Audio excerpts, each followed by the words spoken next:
नमस्कार दोस्तों, स्वागत है आपका सरकारी जॉब मित्रा चैनल पर। Uttar Pradesh junior high school के विज्ञान वर्ग की 1500 जी हाँ 1500 प्लस प्रश्न श्रृंखला के प्रथम चरण में दैनिक जीवन में विज्ञान से कुछ प्रश्न हम प्रस्तुत करने वाले हैं और निश्चित रूप से ये आपकी परीक्षा के लिए लाभदायक सिद्ध होगा। और जहाँ आवश्यकता होगी वहाँ प्रश्नों की व्याख्या भी की जाएगी। और अगर आपको इन प्रश्नों के पीडीएफ चाहिए हो तो आप हमारी टेलीग्राम चैनल पर जा सकते हैं। तो फिर शुरू करते हैं। दैनिक जीवन में विज्ञान। तो दैनिक जीवन में विज्ञान, तो पहला ही प्रश्न है, विज्ञान नैसर्गिक वातावरण एवं हमारे शरीर में घटित घटना एवं वृत्तांत अनुसंधान एवं व्याख्या है। उपरोक्त विज्ञान की परिभाषा किसने दी? अब ये परिभाषा किसने दी, पहले ये समझेंगे परिभाषा दी इसका अर्थ क्या है। तो मित्रों, विज्ञान को वातावरण और हमारे शरीर में घटित होने वाले जैव क्रिया प्रक्रम का अनुसंधानकर्ता एवं अध्ययनकर्ता कहा है। किसने? जे जैकबसन ने। जी हाँ, ऑप्शन सी है इसका आंसर। जे जैकबसन ने साइंस को क्या कहा है कि जो एटमॉस्फेयर है और जो हमारे शरीर में घटित होने वाले जैव क्रिया जो प्रोसेस है उसका जो अनुसंधान करता, यानी कि उसके ऊपर जो रिसर्च करता है, उसका जो अध्ययन करता है, स्टडी करता है, तो ये कौन है? ये साइंस है। तो ये ऐसा कहना किसका है? जे जैकबसन का। चलिए अगला प्रश्न,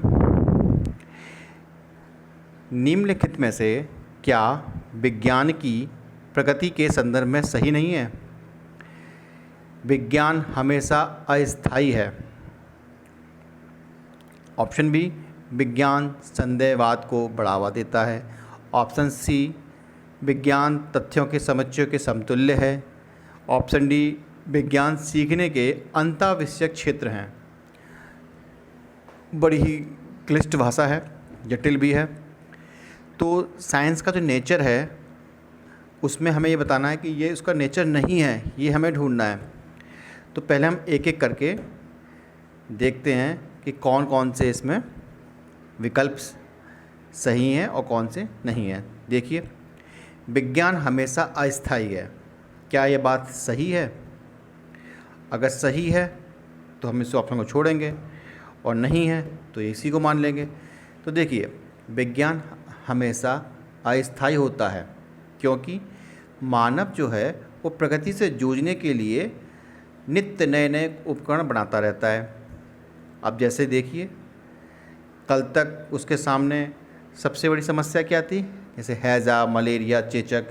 अब उस महामारी के लिए वो दवा खोजता था। जब उसने दवा खोज ली तो उस पर उसने विजय पा ली। अब आज के समय में क्या है? सबसे बड़ी समस्या है कोरोना। तो कोरोना से जूझने के लिए अभी क्या कर रहा है? वो संघर्ष कर रहा है, वो नई नई दवाइयाँ बना रहा है, नए नए उपकरण ढूंढ रहा है उसके लिए। तो विज्ञान हमेशा अस्थायी होता है, स्थायी नहीं होता है। तो ऑप्शन ए तो हमारा नहीं होगा। दूसरा विकल्प देखते हैं, विज्ञान संदेहवाद को बढ़ावा देता है। निश्चित रूप से विज्ञान संदेहवाद को बढ़ावा देता है। देखिए, संदेह किसके मन में नहीं होता? जो अंधविश्वासी लोग होते हैं उनके मन में संदेह नहीं होता है। वो बिना किसी तर्क के ही उसको एक्सेप्ट कर लेते हैं। आपने देखा होगा प्राचीन काल में जो मान्यताएं चली आ रही थी उनमें बिना तर्क किए अंधविश्वास की तरह जो परंपराएं हम मानते चले आ रहे हैं, लेकिन वही रूढ़िवाद है। विज्ञानवाद क्या कहता है कि पहले उसे तर्क की कसौटी पे कसो, उसे संदेह की दृष्टि से देखो, और जब वो कसौटी पे कस जाए तब उस पर विश्वास करो। तो विज्ञान हमेशा संदेह करना सिखाता है। तो हम विज्ञान को संदेहवादी कह सकते हैं। तो विज्ञान संदेहवाद को बढ़ावा देता है। अब तो ये तो होगा नहीं हमारा, ये बात सही है। ऑप्शन सी और डी। देखिए, विज्ञान तथ्यों के समुच्चयों के समतुल्य है। तो विज्ञान क्या कह रहा है? विज्ञान जो फैक्ट्स हैं, साइंस क्या है? फैक्ट्स का एक ग्रुप है, उसके बराबर है, उसके जैसा है फैक्ट्स का ग्रुप। अब ये कोई आंकड़ों का तो संग्रह नहीं कह सकते हम विज्ञान को। विज्ञान में प्रैक्टिकल भी होता है, सब कुछ होता है। और दूसरा हमारा जो डी है, विज्ञान सीखने के अंतःविषयक क्षेत्र हैं। तो निश्चित रूप से विज्ञान सीखने के अंतःविषयक क्षेत्र हैं और विज्ञान जो है कई विषयों से जुड़ा हुआ है। विज्ञान के माध्यम से हम पर्यावरण को नियंत्रित करते हैं, स्वास्थ्य क्षेत्र में भी देखते हैं, आर्थिक क्षेत्र में भी। तो विज्ञान तो जो है वो कई क्षेत्रों में इसकी जड़ें जाती हैं। तो ये अंतःविषयक क्षेत्र हो गया। तो हमारा ऑप्शन सी जो होगा वही होगा राइट आंसर। तो ऑप्शन सी हम इसको लगाएंगे। ओके,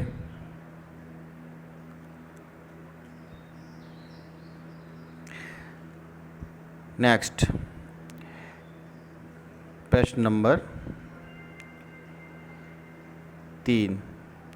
एक अच्छी विज्ञान शिक्षा पाठचर्या की निम्नलिखित में से कौन सी वैधता की संतुष्टि क्रियाकलाप और प्रयोग द्वारा होती है? अब देखिए, एक अच्छी विज्ञान शिक्षा पाठचर्या यानी कि आपसे पूछ रहा है कि साइंस एजुकेशन का जो कुरिकुलम होता है उसमें से निम्नलिखित में से कौन सी वैलिडिटी की सेटिस्फिकेशन होता है क्रियाकलाप और प्रयोग द्वारा।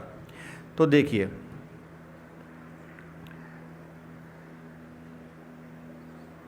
एक अच्छी साइंस एजुकेशन कुरिकुलम की प्रोसेस वैलिडिटी का सर्टिफिकेशन क्रियाकलाप और प्रयोग द्वारा होता है। अब देखिए, प्रक्रियात्मक पाठचर्या या बोलिए कि प्रोसेस कुरिकुलम में स्टूडेंट्स को क्रियाकलाप और प्रयोगों के लिए पर्याप्त अवसर दिया जाता है और ऐसे पाठचर्या या कुरिकुलम में स्टूडेंट्स को स्वयं खोजने का अवसर प्राप्त होता है। आपने देखा होगा कि आपने जब हाई स्कूल या इंटर में साइंस की लैब में गए होंगे तो आपको ये मौका मिलता होगा कि आप जा कर के आप उस चीज़ का प्रयोगों के द्वारा निरीक्षण करिए, उसको सिद्ध करिए कि जो आपको तथ्य दिए गए हैं वो सही हैं या गलत हैं। तो ये आप अपने द्वारा स्वयं खोजते हैं। तो एक अच्छी साइंस क्लास में कुरिकुलम में तो ये सब कुछ शामिल होता ही है। अब ऐतिहासिक तो नहीं होगा, ऐतिहासिक नहीं होगा क्योंकि ऐतिहासिक आंकड़ों के संबंधी है, पर्यावरण संबंधी भी नहीं होगा। संज्ञान से कोई मतलब नहीं है, संज्ञानात्मक तथ्यों से संबंधित होता है। प्रक्रियात्मक कह सकते हैं क्योंकि आपका जो ये सब कुछ किस पर निर्भर है? आपके प्रैक्टिकल पे, आपके प्रयोग करने पर निर्भर है। आप खोज कर रहे हैं और खोज किसके द्वारा होती है? एक प्रक्रिया होती है खोज। तो आप ऑप्शन सी लगाएंगे। इसका सही आंसर जो होगा वो ऑप्शन सी, प्रक्रियात्मक। नेक्स्ट, निम्नलिखित में से क्या एक विज्ञान की प्रकृति के संदर्भ में सही नहीं है? साइंस का नेचर है, आप साइंस के नेचर को जानते होंगे, आपने पढ़ा होगा बीएड में या बीटीसी में, तो आप इसे बहुत ही आसानी से कर लेंगे। यूपी टेट, सी टेट वगैरह में ये प्रश्न आए हैं। तो दोस्तों, पहले हम इसको एक एक करके हैंडल करते हैं। विज्ञान हमेशा अस्थायी है, क्या ये सत्य है? विज्ञान की प्रगति, विज्ञान हमेशा अस्थायी है, सही बात है। क्योंकि देखिए, आज जो साइंस है आप गारंटी नहीं दे सकते कि वही विज्ञान के सिद्धांत कल भी हों और जो कल थे वो आज हों। एक समय पे ये माना जाता था कि किसी भी तत्व का सबसे सूक्ष्मतम कण परमाणु होता है, परंतु आगे खोज हुई तो मालूम पड़ा कि नहीं नहीं, ऐसा नहीं है। और इलेक्ट्रॉन, प्रोटॉन, न्यूट्रॉन ये भी सूक्ष्मतम कण हैं सबसे। और ये भी हम नहीं कह सकते कि ये सबसे सूक्ष्मतम कण होंगे, हो सकता है आगे चल के खोजो इससे भी सूक्ष्मतम कण मिले। तो विज्ञान हमेशा अस्थायी है, ये सत्य है। तो ये तो हमारा आंसर नहीं होगा, हमें सही नहीं ढूंढना है। विज्ञान संदेहवाहक को बढ़ावा देता है। निश्चित रूप से विज्ञान संदेहवाहक को बढ़ावा देता है, क्योंकि विज्ञान में बिना संदेह के तो कोई काम ही नहीं है। जहाँ संदेह होगा वहाँ तर्क भी होगा, और तर्क का निवारण प्रयोगों के द्वारा, सिद्धिकरण के द्वारा समाप्त होता है। तो विज्ञान संदेहवाहक को बढ़ावा देता है, ये निश्चित रूप से सत्य है। तो ये बी भी नहीं होगा। विज्ञान एक ज्ञान की रचना की प्रक्रिया है। निश्चित रूप से एक ज्ञान की रचना होती है विज्ञान के माध्यम से, तो ऑप्शन सी भी नहीं होगा। विज्ञान की प्रगति स्थिर है। अब देखिए, विज्ञान की प्रगति स्थिर है, ये गलत है। विज्ञान एक सिस्टमेटिक नॉलेज है, और जो विचार, अवलोकन, अध्ययन और प्रयोग से मिलती है। विज्ञान में नए नए खोजों और शोधों के परिणाम स्वरूप उसमें लगातार परिवर्तन होता रहता है। अब जबकि लगातार परिवर्तन होता रहता है, तो आप कैसे कह सकते हो कि विज्ञान की जो प्रगति है वो स्थिर वाली है? तो ऑप्शन डी जो होगा वो इसका आंसर होगा, क्योंकि ये सही नहीं है और हमें सही नहीं ढूंढना था। चलिए,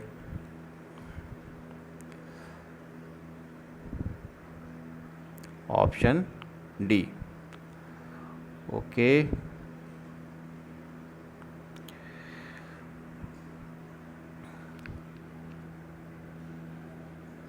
question number 5।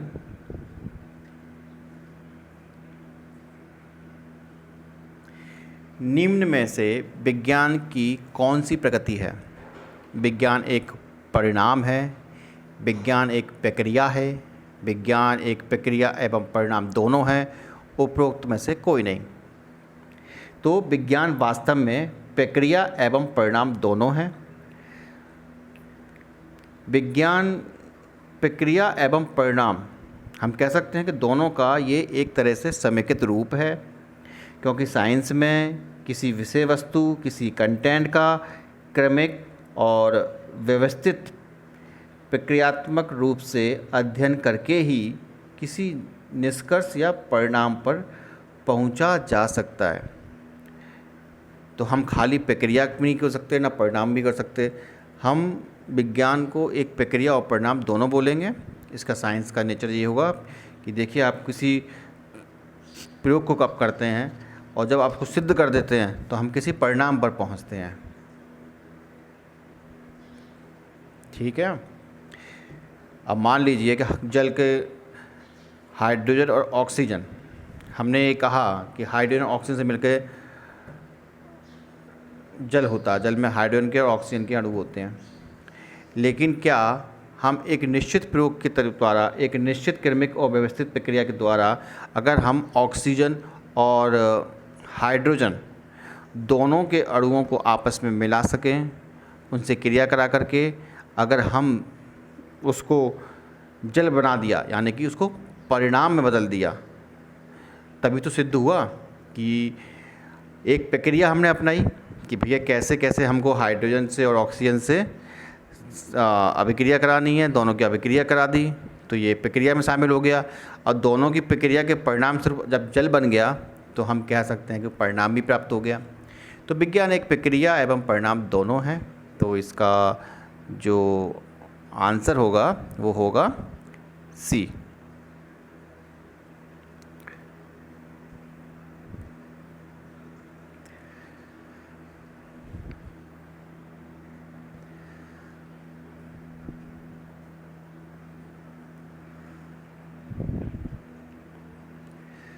Option 6, question number 6।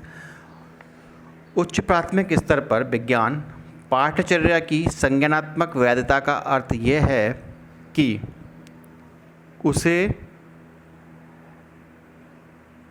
संज्ञानात्मक वैधता का अर्थ यह है कि, अब देखिए, जो जूनियर हाई स्कूल में आप पढ़ाएंगे साइंस को, तो आपको ये पता होना चाहिए कि संज्ञानात्मक वैधता क्या है। देखिए, संज्ञानात्मक वैधता कुछ नहीं, संज्ञानात्मक वैधता जो है वो है पाठ्यचर्या, यानी कुरिकुलम के अनुरूप, आयु के अनुरूप होता है।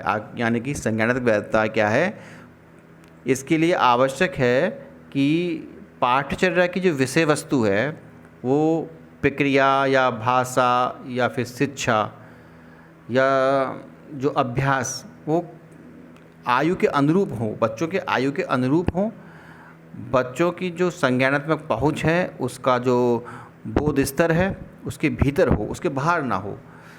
तो ये है संज्ञानात्मक वैधता। तो आपका जो आंसर होगा वो होगा, क्या होगा आपका आंसर? बी, आयु के अनुरूप। प्रगति के लिए विज्ञान की मान्यता क्या है? बड़ा ही जटिल प्रश्न लग रहा है तो बहुत छोटा सा।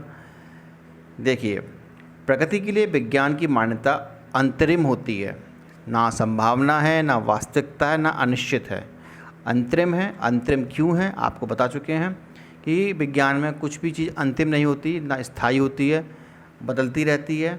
आज ये है कल वो है। तो प्रगति के लिए विज्ञान की मान्यता अंतरिम होती है। विज्ञान के नियमों को कभी भी स्थिर व सार्वभौमिक सत्य की तरह नहीं देखा जा सकता। यहाँ तक कि विज्ञान में जो सार्वभौमिक और स्थापित समझे जाने वाले सत्य हैं वो भी अंतरिम नहीं है। नए प्रयोगों और विश्लेषण के आधार पर इसमें बदलाव हो सकता है। तो फिर हम ये कह सकते हैं कि प्रगति के लिए विज्ञान की जो मान्यताएं हैं वो कैसी होंगी? वो अंतरिम होंगी। इसे प्रश्न को गलत नहीं करना है। कैसी होंगी? अंतरिम। 7 का सी।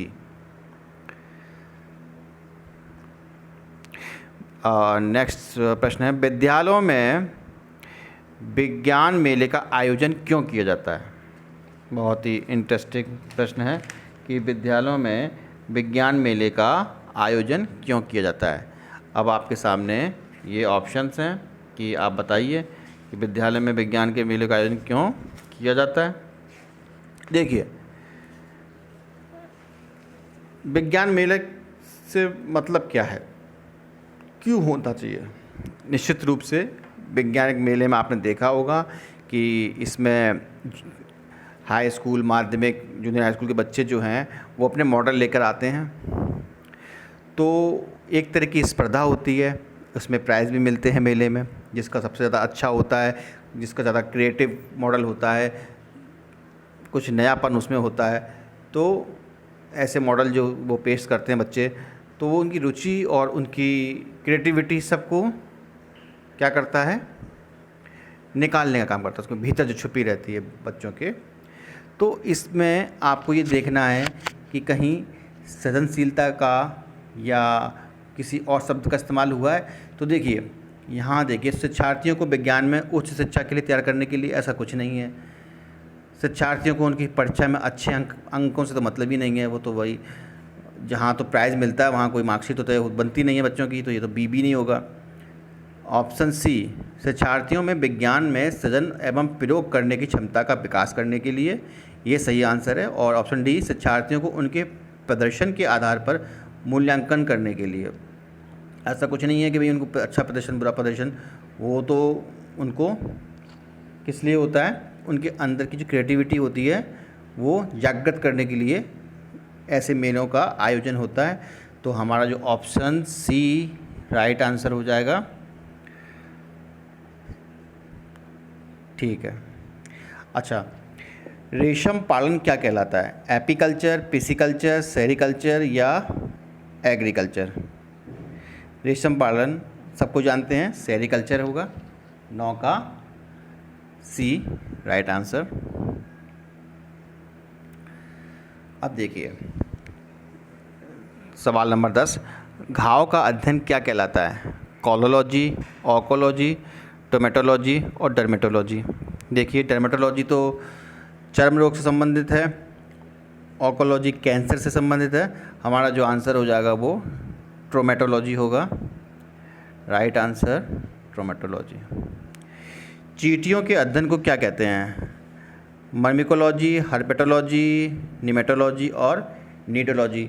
ये तो फैक्चुअल चीज़ें हैं। 11 का इसका आंसर हो जाएगा ए, मार्मिकोलॉजी। जीव की आंतरिक संरचना का अध्ययन करने वाला विज्ञान क्या कहलाता है? अब देखिए इसमें 4 ऑप्शन है, शरीर विज्ञान, रचना, बी कृषि विज्ञान, सी एग्रोलॉजी, डी मानव विज्ञान। देखिए शरीर विज्ञान, रचना विज्ञान इसका सही आंसर है। कृषि विज्ञान कृषि से संबंधित है, एग्रोलॉजी मिट्टी के अध्ययन से संबंधित है, मानव विज्ञान मानव के विकास और उद्भव से संबंधित है। तो इसका सही आंसर है शरीर रचना विज्ञान, ए 12 का ए आंसर होगा। अब देखिए महत्वपूर्ण खोजों के बारे में बात करते हैं। रदरफोर्ड के अल्फा कण प्रकीर्णन प्रयोग के परिणाम स्वरूप खोज किया गया। अब इसका आंसर आप बताइए, अब बचपन से पढ़ते आ रहे हैं कि रदरफोर्ड के जो अल्फा कण थे उनके प्रकीर्णन प्रयोग के परिणाम स्वरूप किस चीज़ की खोज की गई? जी हाँ,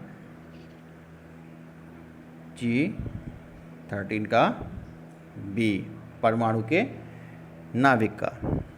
ओके,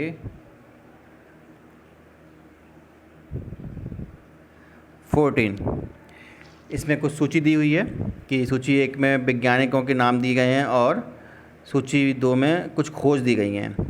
तो आपको बताना है कि Alexander Fleming, Edward Jenner, Louis Pasteur और रॉबर्ट कोच। और तो दूसरी तरफ है एंथ्रेक्स जीवाणु, किण्वन, लैक्टोबैसिलस जीवाणु, पेनिसिलिन और चेचक का टीका। तो हम इनको पहले मिलान कर लेते हैं, फिर आंसर निकालते हैं। ठीक है, देखिए अलेक्जेंडर फ्लेमिंग, तो अलेक्जेंडर फ्लेमिंग का जो सही आंसर होगा वो क्या होगा? जी, अलेक्जेंडर फ्लेमिंग ने पेनिसिलिन की खोज की थी, तो इसका ए का 4 हो जाएगा जी। अच्छा, एडवर्ड जेनर ने चेचक की खोज की थी, तो भाई इसका आंसर हम मिला देते हैं चेचक। अच्छा, अब लुई पाश्चर का जो सही आंसर होगा वो होगा किण्वन। आपको याद होगा ये पाश्चुरीकरण जो आपने देखा होगा, दूध को एकदम ठंडा और गर्म जो करते हैं किण्वन द्वारा, वो सब इन्हीं ने दिया था, लुई पाश्चर ने। तो किण्वन जो है ये इनका सही आंसर है। रॉबर्ट कोच, अब आप बताइए एंथ्रेक्स जीवाणु होगा या लैक्टोबैसिलस जीवाणु होगा? जी हाँ, एंथ्रेक्स जीवाणु। रॉबर्ट कोच का जो आंसर है वो होगा एंथ्रेक्स जीवाणु। तो सही आंसर होगा सी। नेक्स्ट, इंसुलिन की खोज किसने की थी? 15 का इंसुलिन की खोज किसने की थी? तो इसका आंसर होगा एफ बैटिंग। ये आंसर है एफ बैटिंग। एलसीडी प्रोजेक्टर का आविष्कार किसने किया? एलसीडी प्रोजेक्टर का आविष्कार किसने किया? जीन डॉलगॉफ ने। एक्सरे का आविष्कार किसने किया? एक्सरे का आविष्कार किसने किया जी? 17 का ए विलियम रॉन्टगेन ने, और शायद इनको नोबेल पुरस्कार भी मिला था इनके लिए। क्वेश्चन 18, बैरोमीटर का आविष्कार किसने किया था? बैरोमीटर का आविष्कार किसने किया था? अब इसमें टॉरिसेली, थॉमस, टेलर और ताउसेक, ये 4 ऑप्शन दे रखे हैं। तो इसका सही आंसर होगा एवांजेलिस्ता टॉरिसेली, 18 का ए, 18 का ए। चलिए,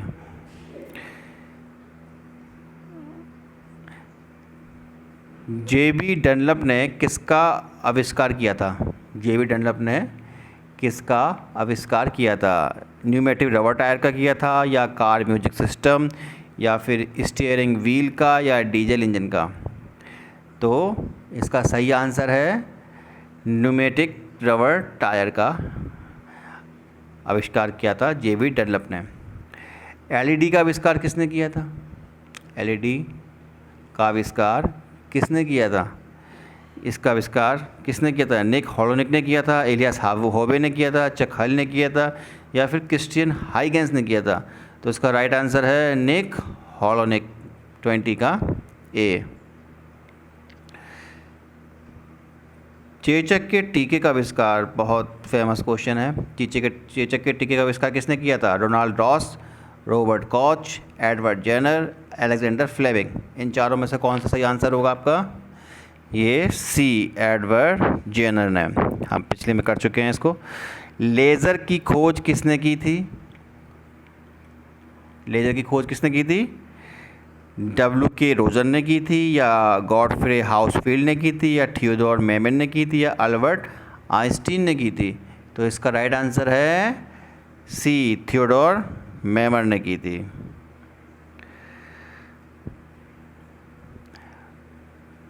वायुमंडल में ओजोन को मापने के लिए यूवी स्पेक्ट्रोफोटोमीटर किसने विकसित किया था? वायुमंडल में ओजोन को मापने के लिए यूवी स्पेक्ट्रोफोटोमीटर किसने विकसित किया था? प्रोफेसर GMB डॉब्सन ने, जेम्स लोवेलॉक ने, या सी, डॉक्टर जोय फरमान ने, या D, doctor F. Sherwood Rowland ने? तो इसका राइट आंसर है option A, professor GMB Dobson. चलिए नेक्स्ट। निम्नलिखित में से अलेक्जेंडर ग्राहम बेल द्वारा किसका आविष्कार किया गया था? टेलीफोन का, बल्ब का, रडार का, या फिर रेल इंजन का? बहुत आसान प्रश्न है जी। 24 का ए, टेलीफोन। 24 का ए, टेलीफोन। Okay next. परमाणु बम का आविष्कार करने वाली टीम का हिस्सा निम्नलिखित में से कौन थे? अल्फ्रेड नोबेल थे, जूलियस ओपेनहीमर थे, जॉन डाल्टन थे, या रॉबर्ट बेकन थे? तो 25 का सही आंसर होगा जूलियस ओपेनहीमर। 26 का थॉमस क्लिफर्ड अल्बर्ट के आविष्कार से जुड़े हैं। थॉमस क्लिफर्ड अल्बर्ट किसके आविष्कार से जुड़े हुए हैं? तो बताइए, एक्सरे मशीन से हैं, या क्लिनिकल थर्मामीटर से हैं, या स्टेथोस्कोप से, या माइक्रोस्कोप से? 26 का बी होगा, क्लिनिकल थर्मामीटर से।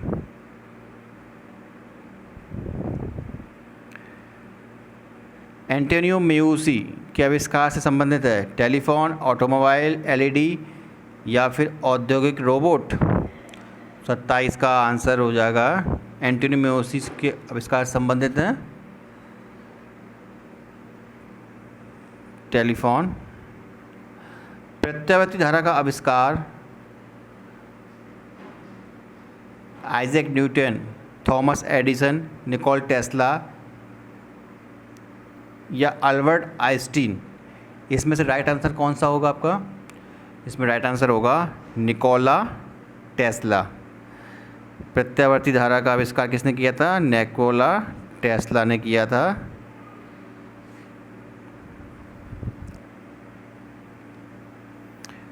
पहले पेट्रोल से चलने वाली कार का इंजन, पहली पेट्रोल से चलने वाली कार का इंजन बनाया गया था हेनरी फोर्ड द्वारा, कार्ल वेंज द्वारा, हॉक कैल्बरस द्वारा, या हॉरेस एल्गिन डोडस के द्वारा? तो 29 का सही आंसर है कार्ल वेंज के द्वारा, बी राइट आंसर। निम्नलिखित में से किस वैज्ञानिक ने पदार्थों की पांचवी अवस्था के लिए कुछ गणना की थी? जैसे सत्येंद्रनाथ बोस, CB रमन, विक्रम साराभाई, और होमी भाभा। तो आपको ये बताना है कि निम्नलिखित में से किस वैज्ञानिक ने पदार्थों की पांचवी अवस्था के लिए कुछ गणना की थी? तो इसका राइट आंसर क्या होगा? सत्येंद्रनाथ बोस, 30 का ए। फाउंटेन पेन का आविष्कार किसने किया था? हर कोई जानता है, बताने की ज़रूरत ही नहीं है। 31 का बी। और सन 1902 में, 32वां क्वेश्चन है, सन 1902 में पहली बार बड़े पैमाने पर विद्युतीय एयर कंडीशनिंग का आविष्कार और इसका प्रयोग किसके द्वारा किया गया था? तो आपको बताना है कि विलिस कैरियर के द्वारा, या जॉन गॉरिक के द्वारा, या स्टुअर्ट कैमर के द्वारा, या एच सुल्ज के द्वारा। तो इसका जो राइट आंसर होगा वो क्या होगा? 32 का ए, विलिस कैरियर के द्वारा। आपको बताना है थर्मोस्कोप का आविष्कारक किसे माना जाता है? गैलीलियो को, कोपरनिकस को, आइजैक न्यूटन को या जे केपलर को? तो 33 का राइट आंसर है ए, गैलीलियो। और 34, पर्सी स्पेंसर द्वारा आविष्कृत प्रथम व्यावसायिक रूप से उपलब्ध आधुनिक माइक्रोवेव ओवन को कहा जाता था? पर्सी स्पेंसर द्वारा आविष्कृत प्रथम व्यावसायिक रूप से उपलब्ध आधुनिक माइक्रोवेव ओवन को कहा जाता था? राडारेंज, रेथियन, तप्पन या आमना? तो 34 का राइट आंसर होगा राडारेंज। आधुनिक पेंसिल का आविष्कार पहले कहाँ हुआ था? चीन, यूरोप, भारत, अमेरिका? बहुत ही अच्छा क्वेश्चन है। आधुनिक पेंसिल का आविष्कार पहले कहाँ हुआ था? आपके हिसाब से क्या होना चाहिए इसका आंसर? इसका सही आंसर होगा यूरोप। बी आंसर होगा इसका। 36, पोलियो वैक्सीन की खोज किसके द्वारा की गई थी? Isaac Newton, Marie Curie, Jonas Salk या अल्बर्ट आइंस्टीन? ये भी आप अनुमान लगा सकते हैं आप। इसका सही आंसर क्या होगा? ए, बी, डी तो वैसे ही दिख रहा है कि नहीं होगा। तो 36 का राइट आंसर सी होगा, जोनास सॉल्क। 37, किसने सर्वप्रथम पेसमेकर का आविष्कार किया था? Virginia Apgar, John Hobbs, Christiaan Barnard या अर्ल डिक्सन? तो 37 का राइट आंसर क्या होगा? John Hobbs. आइए अब बात करते हैं मानव विज्ञान एवं प्रौद्योगिकी के बारे में। कुछ क्वेश्चन हैं वो सॉल्व करते हैं। चलिए, जेनेटिक इंजीनियरिंग के संबंध में भिन्न का पता लगाएं। तो option A BT cotton, option B golden rice, option C Amflora और डी भिंडी। तो देखिए, जेनेटिक इंजीनियरिंग के संबंध में आपको पता लगाना है कि कौन सा इसमें भिन्न है। तो 38 का राइट आंसर होगा भिंडी। आपने बीटी कॉटन का नाम सुना होगा जेनेटिक में, गोल्डन राइस का भी सुना होगा, पर आपने भिंडी का नहीं सुना होगा। तो इसका आंसर भिंडी। अस्पताल में निम्नलिखित में से किस विभाग में कैथ लैब होती है? अब आपको ये एक जनरल क्वेश्चन है कि अस्पताल में किस विभाग में होती है कैथ लैब? पैथोलॉजी में होती है कैथ लैब, या शल्य चिकित्सा विभाग में, या कार्डियोलॉजी में, या न्यूक्लियर मेडिसिन विभाग में? एक जनरल नॉलेज वाला क्वेश्चन है। 39, तो 39 का आंसर है सी, कार्डियोलॉजी विभाग में कैथ लैब होती है। सीटी स्कैनिंग में उपयोग होता है, किसका होता है? अल्ट्रासाउंड तरंगों का, या एक्सरे का, या गामा किरणों का, या इनमें से किसी का नहीं? तो देखिए, सीटी स्कैन में एक्सरे किरणों का होता है, बी, 40 का बी, एक्सरे किरणों का। और कच्चे खाद्य पदार्थों में स्टार्च की उपस्थिति का परीक्षण किया जा सकता है। स्टार्च या मंड की उपस्थिति का परीक्षण किससे कर सकते हैं हम? तनु आयोडीन विलयन से, तनु HCl विलयन से, तनु NaOH विलयन से, या इनमें से कोई नहीं? तो इसका राइट आंसर होगा तनु आयोडीन विलयन से, और इसका ऑप्शन ए। नीचे दिया गया चित्र पराश्रव्य तरंगों के कार्य को दर्शाता है। इस तकनीक को क्या कहते हैं? सिटी स्कैन, चुंबकीय अनुनाद इमेजिंग यानी MRI, या अल्ट्रासोनोग्राफी, या एक्सरे इमेजिंग तकनीक?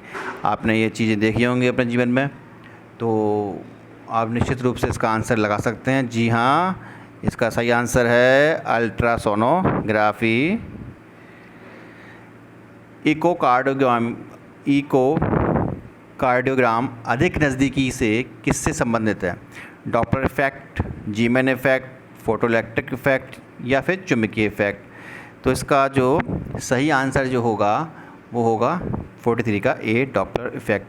और हाँ, अगर आपको ये लग रहा है कि मैं ये वीडियो बहुत तेज़ी से चला रहा हूँ, तो आप इसको पॉज करके भी देख सकते हैं, क्योंकि हमको 1500 क्वेश्चन कंप्लीट करने हैं, तो निश्चित रूप से हमें अपनी गति को तीव्र करना ही होगा। तो मित्रों, आपको अगर कोई असुविधा हो रही हो तो आप इस वीडियो को पॉज करके भी आप इसके आंसर अपने माइंड में इमेज करके लगा सकते हैं और ये देख सकते हैं कि आप विश्लेषण कर सकते हैं अपने आप का कि हम कितने पानी में हैं। और निश्चित रूप से आपके ज्ञान में वृद्धि होगी अगर आप ये 1500 MCQ कर लेते हैं तो इसका लाभ आपको निश्चित रूप से मिलेगा। आप मुझ पर विश्वास करें, अपने आप पर विश्वास करें, सफलता निश्चित रूप से आपको ही मिलेगी। चलिए नेक्स्ट क्वेश्चन, सोनार का पूरा नाम क्या है? कई बार ये आ चुका है एग्ज़ाम में, तो आपको बताना है कि सोनार का पूरा नाम क्या है। Sound neutralization and ranging, sound navigating and reaching, sound navigation and ranging, sound neutralization and reaching. अब आपको 44 का सही आंसर पता करना है, तो सही आंसर है sound navigation and ranging. 45 x ray जो अब चिकित्सा के क्षेत्र में दैनिक रूप से रोग निदान के लिए उपयोग किया जाता है, उसकी खोज किसके द्वारा की गई? तो आपको बताना है कि ऑप्शन ए विलियम रॉन्टजन के द्वारा, या फिर नील्स बोहर के द्वारा, या अर्नेस्ट रदरफोर्ड के द्वारा, या मैक्स बोर्न के द्वारा। तो इसका राइट आंसर है विलियम रॉन्टजन, हमने अभी पढ़ा ही है, option A. CT scan, CT scan में सीटी का अर्थ क्या है? बहुत अच्छा क्वेश्चन। सीटी का क्या है? कैथोडेड ट्यूब है, या कंप्यूटर का टेस्टिंग है, या कंप्यूटेड टोमोग्राफी है, या कंपार्टमेंटल ट्रैकिंग है? तो 46 का राइट आंसर क्या होगा? सी, कंप्यूटेड टोमोग्राफी। हाल ही में कौन सी खोज विज्ञान के क्षेत्र में एक बड़ी सफलता के रूप में मानी जाती है? ये 47 नंबर का प्रश्न है और आपको बताना है कि ये इसका सही आंसर क्या है। 47 का बी, गुरुत्वाकर्षण तरंगों का पता लगाना एक बड़ी सफलता के रूप में मानी जाती है। ये केरल में 4 मछली की प्रजातियाँ ये वगैरह नहीं है, क्या है? गुरुत्वाकर्षण तरंगों का पता लगाना, ये है विज्ञान के क्षेत्र में सबसे बड़ी सफलता, प्रजातियाँ वगैरह नहीं।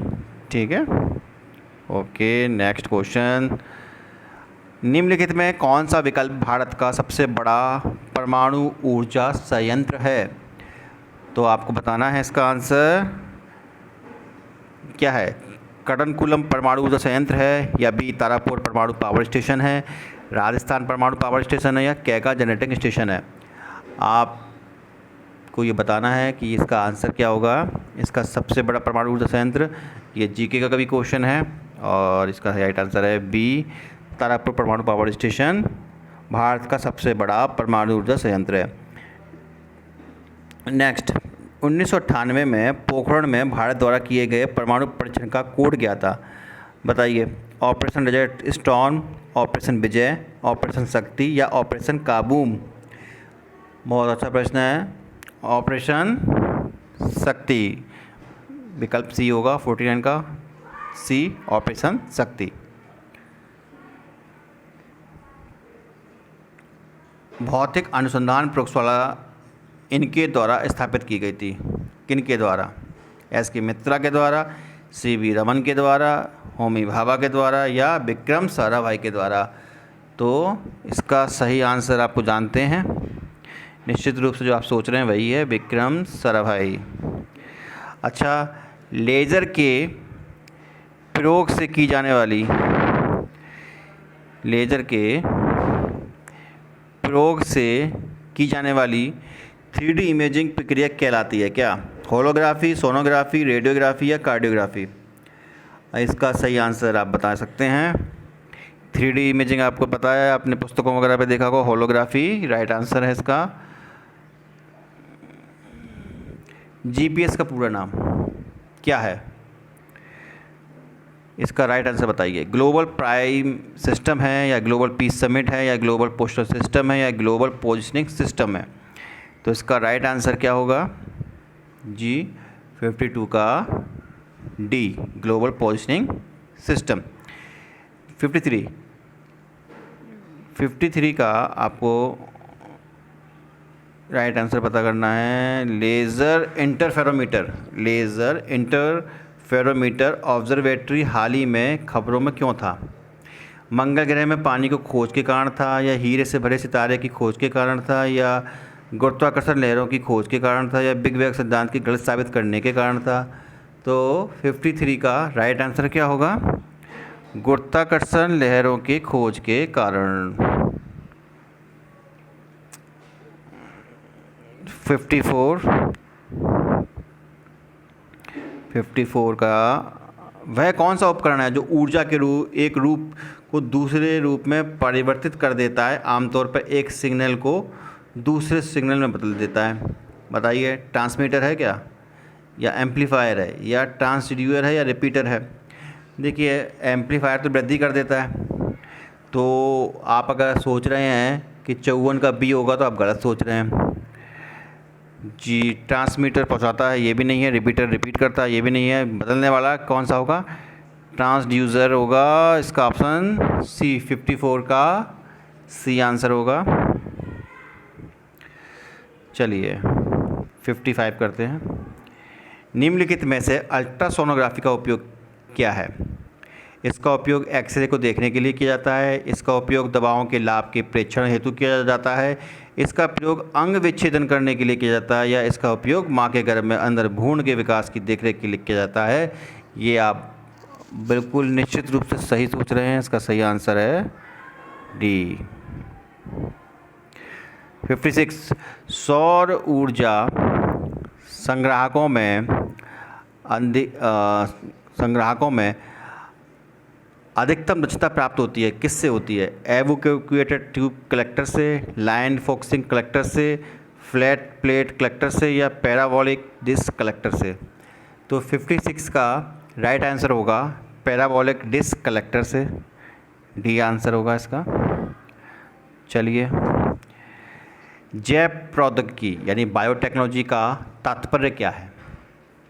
जीवाणुओं का तकनीकी अध्ययन, शरीर में रसायनों का तकनीकी अध्ययन, मानव शरीर रचना विज्ञान के क्षेत्र में तकनीक का इन्फ्यूज़न, या फिर औद्योगिक प्रक्रियाओं में संजीवों का उपयोग?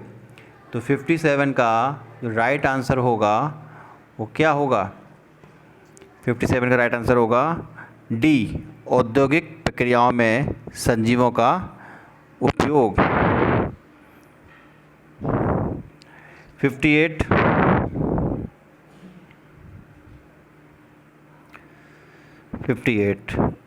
ऊतक संवर्धन में कोशिकाएं कृत्रिम माध्यम में रखी जाती हैं, जहां वे कोशिकाओं के छोटे समूह बनाने के लिए तेज़ी से विभाजित होती हैं।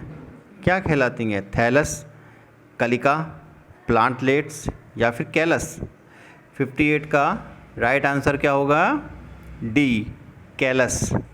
ऊतक संवर्धन में कोशिकाएं कृत्रिम माध्यम में रखी जाती हैं, जहां वे कोशिकाएं के छोटे समूह बनाने के लिए तेज़ी से विभाजित होती हैं। क्या कहलाती हैं? कैलस। 59 अपराधी को पहचानने के लिए फॉरेंसिक विभाग निम्नलिखित तकनीक का प्रयोग करता है। अब डीएनए तो सभी में दिया है इसमें, अब एडिटिंग है, स्लाइसिंग है, फिंगरप्रिंटिंग है, एम्प्लीफिकेशन है। आपको पता है इसका आंसर क्या होगा? निश्चित रूप से इसका आंसर सी है। 59 का सी। अब देखिए, ये CRISPR का क्या अभिप्राय है? Categorical regularly interspaced short palindromic reserve होगा, या categorically regularly interspaced short palindromic repeats होगा, या फिर इसका answer cluster regularly interspaced short palindromic repeats होगा, या फिर categorically regularly interspaced short palindromic repeats होगा? तो इसका जो राइट आंसर है वो होगा C, clustered regularly interspaced short palindromic repeats is right answer. Next, अब हम अपने अंतिम क्वेश्चनों पे पहुंच रहे हैं। आनुवांशिक अभियांत्रिकी यानी जेनेटिक इंजीनियरिंग का दूसरा नाम आपको पता है? क्या होगा? डीएनए अंगुली मुद्रण यानी फिंगर प्रिंटिंग वाला, डीएनए संपादन, या फिर ऑप्शन सी पुनः संयोजक डीएनए प्रौद्योगिकी, या ऑप्शन डी वंशाणु उपचार। तो 61 का राइट आंसर क्या होगा? पुनः संयोजक डीएनए प्रौद्योगिकी।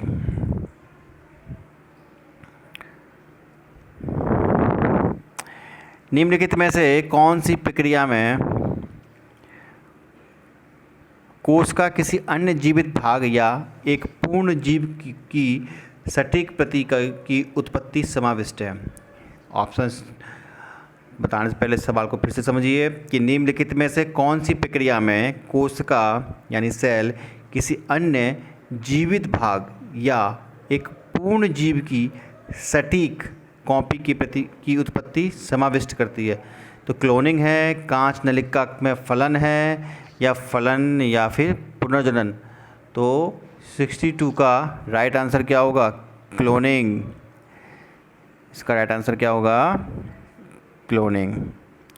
जी, तो आपका 62 आंसर कंप्लीट हो गए हैं इन 1500 क्वेश्चन में। तो आपकी पहली यूनिट ख़त्म हो गई, जो थी दैनिक जीवन में विज्ञान, महत्वपूर्ण खोज और मानव विज्ञान एवं प्रौद्योगिकी के संबंध में। और हमारा जो नेक्स्ट वीडियो जो आएगा वो आएगा रेशे एवं वस्त्र, और रेशों से जो वस्त्रों तक की जो प्रक्रिया है उसके बारे में हम MCQ लेके आएंगे आपके सामने। तो तब तक के लिए हमें विदा कीजिए, और हमारे चैनल को लाइक और सब्सक्राइब करना बिल्कुल ना भूलें, जिससे कि समय पर आपके पास हमारे वीडियो पहुंच जाएं। नमस्कार, शब्बा खैर, बाय बाय।